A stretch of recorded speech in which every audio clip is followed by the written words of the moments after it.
We're going to Steve Lassan coming up in just a couple of seconds. He's better known on the Twitter account as Athlon Steve, and it's given us about a month here to marinate on a lot of the topics that they produce in the 2018 college football preview. Right now, you can find it supermarkets, book stands, Barnes & Noble here in Tuscaloosa, Athlon Sports publication. Steve, I hope you're having a great day. Welcome into the game here in T-Town. Hey, Ryan. It's great to talk to you once again. I hope your summer is treating you well. The countdown to the off-season is officially on, but, with our Athlon Sports magazine, we're counting down the days. Yeah, and you know what? I've been able to soak in a lot. I mean, there's just something about finding a recliner, and you flip over that magazine, and it's like there's a lot of content. I mean, there's 233 pages in the guide that I've got, but it's like you guys make us think. Thus, those of us that are so hungry and that do shows like this one, there's a lot of content between those pages, my friend. Hey, we try to give college football fans the most information that we can and preview pretty much anything that we can for the upcoming season. I mean, you name it, games to watch, Heisman Trophy, predictions, rankings, features. I'm looking for ways to make it through the off season too. So this is my go-to to count down through all the off season, the long summer. And hey, most importantly, it's hot outside. I want to get away from the heat, so I pick up my magazine and try to soak in as much as I can because before you know it, the season's going to be here. Not that I'm complaining. College football editor for athlonsports.com, the publication that you'll find on your newsstands. You guys are all in on Tua Tagovailoa. And I know we talked about this early in May. But now, since I've read the magazine and read the publication, I realize you guys are like doubling up. You guys are really all in on Tua Tagovailoa. We are. We've picked him to win the Heisman Trophy.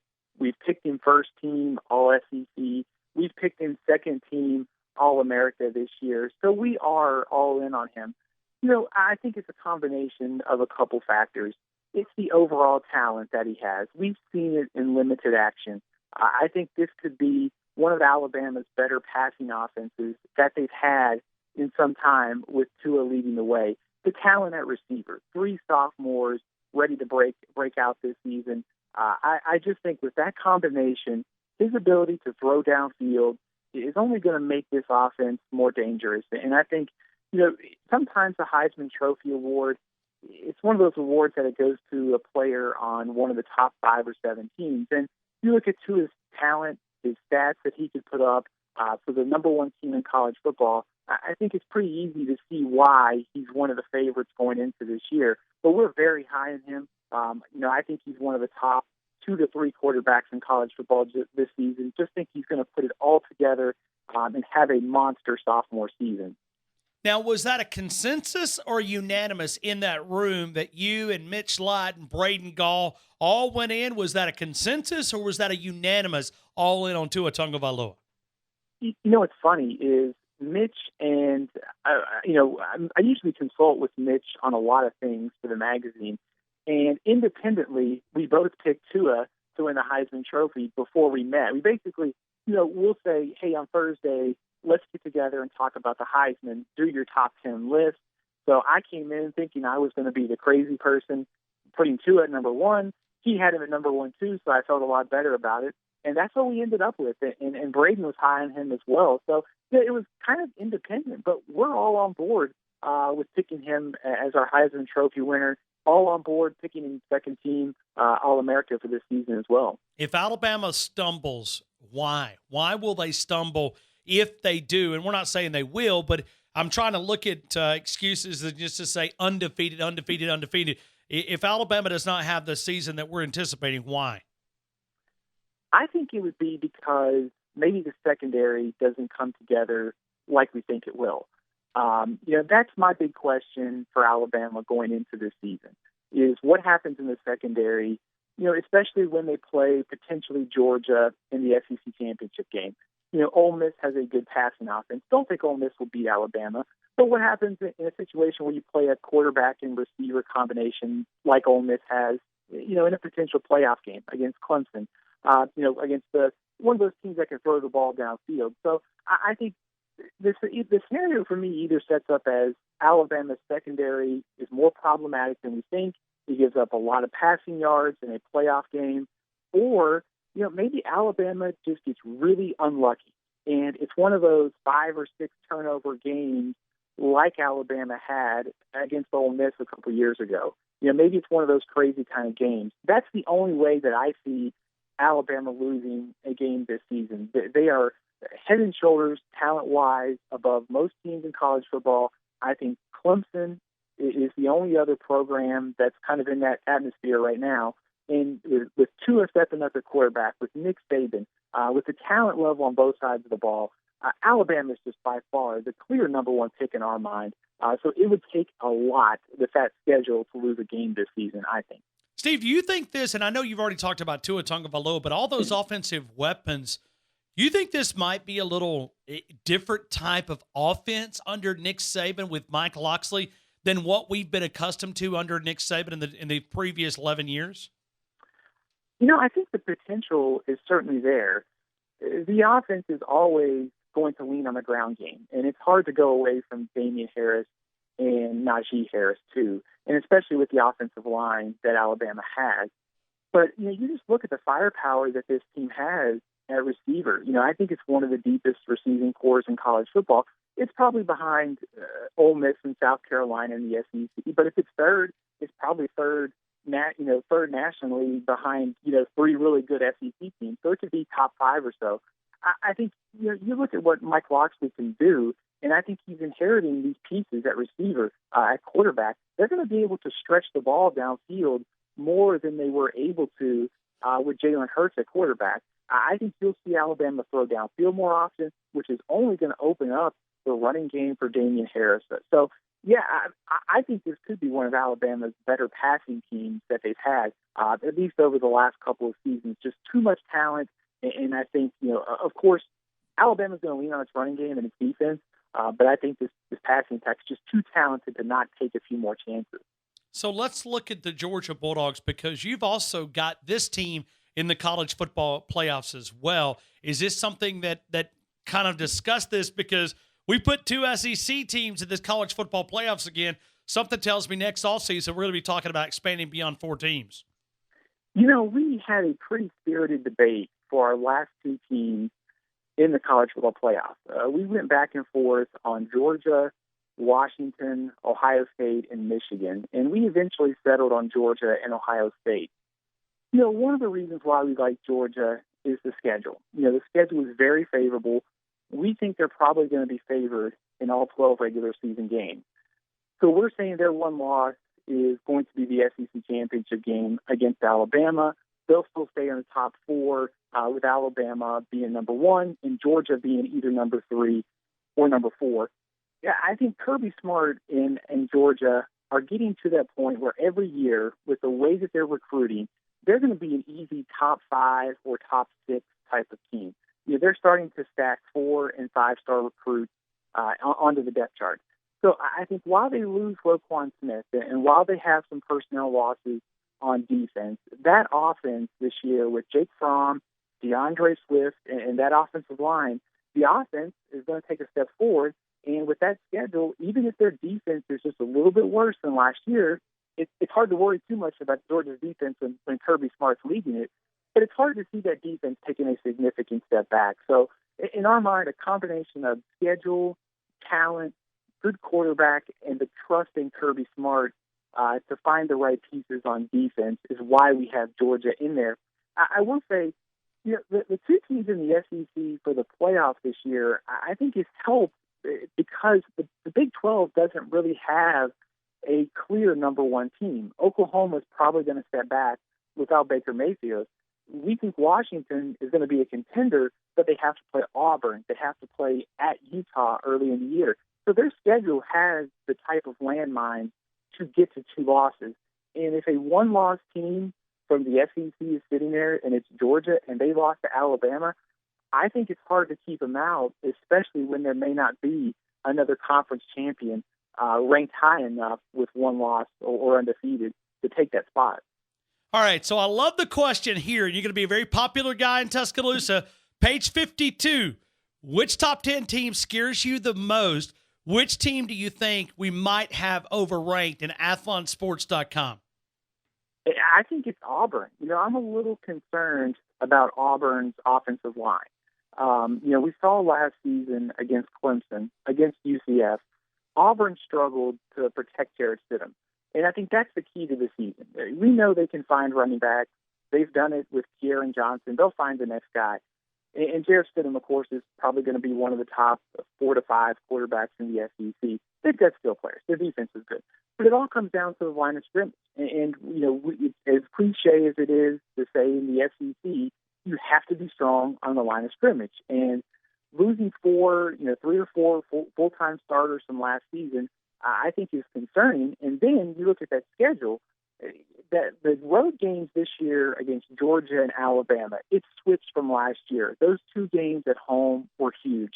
So if we assume Auburn loses those 2 games, that means they have to navigate the game against Washington. They have to go on the road to Ole Miss and Mississippi State. So I think we have them at 10-2, but it would not shock me to see them lose another game. And maybe that's potentially the opener against Washington. And you talk about Joe Moorhead when you're ranking the new hires. I've been impressed with him at Mississippi State. He's an outgoing guy, and as we talk about, that road trip to Starkville is not going to be easy for the Auburn Tigers. It's not. Mississippi State and Joe Moorhead, I think Joe Moorhead is set up for maybe the most success of any first-year head coach. They bring back 16 starters from a team that won 9 games last year, has a dynamic quarterback in Nick Fitzgerald, not to mention 2 of the SEC's better defensive linemen in Jeffrey Simmons and Montez Sweat. We talked about Auburn and its concerns on the offensive line. I think one of the reasons to like Mississippi State is their offensive and defensive lines. I think their offensive line is in the top half of the SEC, and their defensive line is certainly there.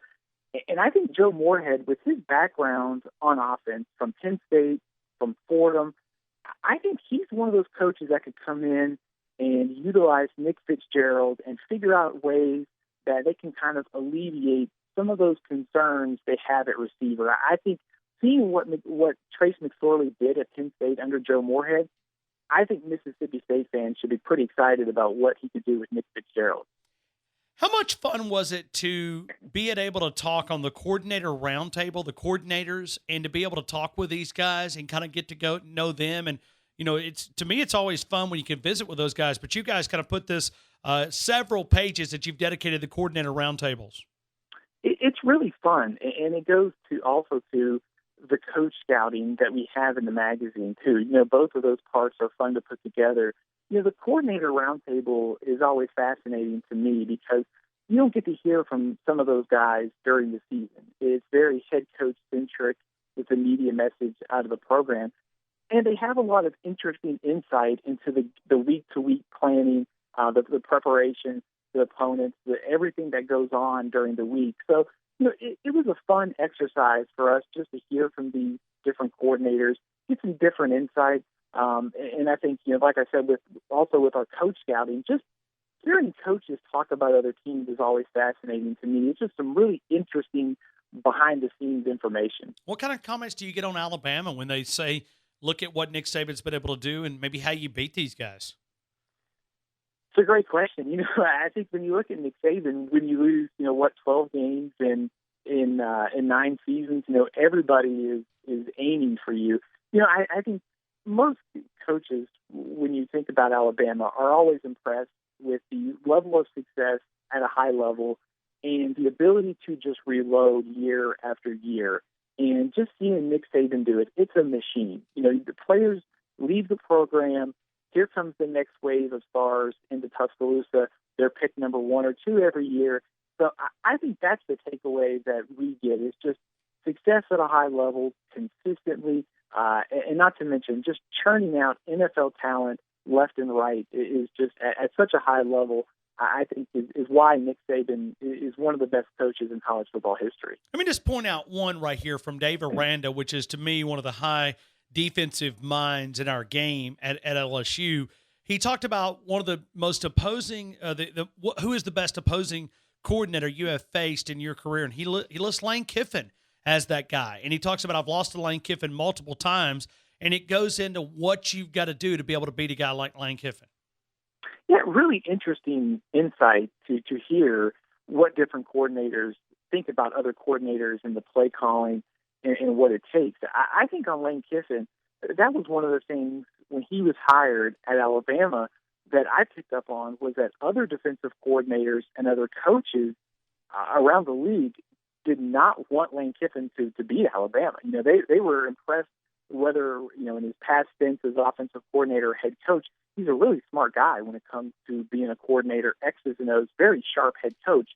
So I think there are coaches who are certainly glad he's out of the SEC, and it probably won't be, you know, too much longer before Lane Kiffin is moving up the coaching ranks again as a head coach. But you mentioned Dave Aranda. I think he's one of the best defensive coordinators in college football, and I think that's one of the reasons why, if LSU is going to exceed preseason expectations, it will be because of their defense and just being so dominant. But Dave Aranda is one of those guys, when you start thinking about potential openings at the end of the season, he's a name that'll probably start getting some buzz as well. Steve, I know you cover the game in college football, and I want to ask you about the redshirt rule that came down today. Any thoughts on the 4 games that you can play without you losing a year of eligibility? I like the rule. I think it adds some flexibility for coaches in terms of injuries. So if you have an injury and it's at the end of the season, you don't have to burn a red shirt. You can play a guy in 1 or 2 games to make it through. And I think you can also start looking at bowl games and getting some of those freshman experience for the next season. So I think it's a win for coaching staffs. It's going to be tough at first, I think, to keep track of all the red shirts and who's in and who's not. But I think it's a big win just in terms of getting these guys experience and getting them ready for the next season and giving coaches more depth. I also think you could make the case players will probably stay more engaged if they're a freshman and thinking they could play in a couple games as opposed to redshirting. They're more likely to be more engaged with the team and the schemes and trying to pick up and of course, trying to develop over the course of the season. I don't really see a downside yet to it. Well, and it's kind of fun because I think it continues this quarterback competition here in Tuscaloosa, because you look at Jalen Hurts, if he's the backup, a lot of people have said, well, you know, does he set out? Does he change position? Does he transfer? If you're Nick Saban, you're also given 4 games now that you could play him without really punishing Jalen Hurts or whoever loses the quarterback job. Yeah, absolutely. I think there's one other thing. It adds more strategy for coaches. You know, you have to be strategic with some of your 4 games. You know, do you play them early in the year if you play, you know, in one-sided affairs in non-conference games? Or do you potentially save them for later in the year if you might need them for injury? And also, not only Alabama, Georgia, with Justin Fields and Jake Fromm. I mean, if you're Kirby Smart, do you waste a year of Justin Fields just being the backup, playing a couple plays, or do you save him for maybe the SEC championship? Do you save him for the game against Florida and use him in a specialty role to get in some snaps, but also kind of as that wild card player, and then create that year of separation between Fromm and Fields? So I think from a coaching perspective, the strategy of year to year and managing this is kind of a new element, and I think it's going to be fascinating to play out because we've seen quarterbacks, they move around if they don't play. This adds a new element to that. I totally agree. Athlon Steve on the Twitter account. Find him there, athlonsports.com. Nick Saban would take this book and he would label it as rat poison. We label it as the must-have if you're a college football fan. And most of you that are listening to this program love college football. Let me invite you, athlonsports.com. But as you're cruising by the grocery store, grab that Athlon Sports publication off the newsstands. Steve, thank you again for spending some time with us here in T-Town. Hey, Ryan, it's always a pleasure. I look forward to doing it again real soon.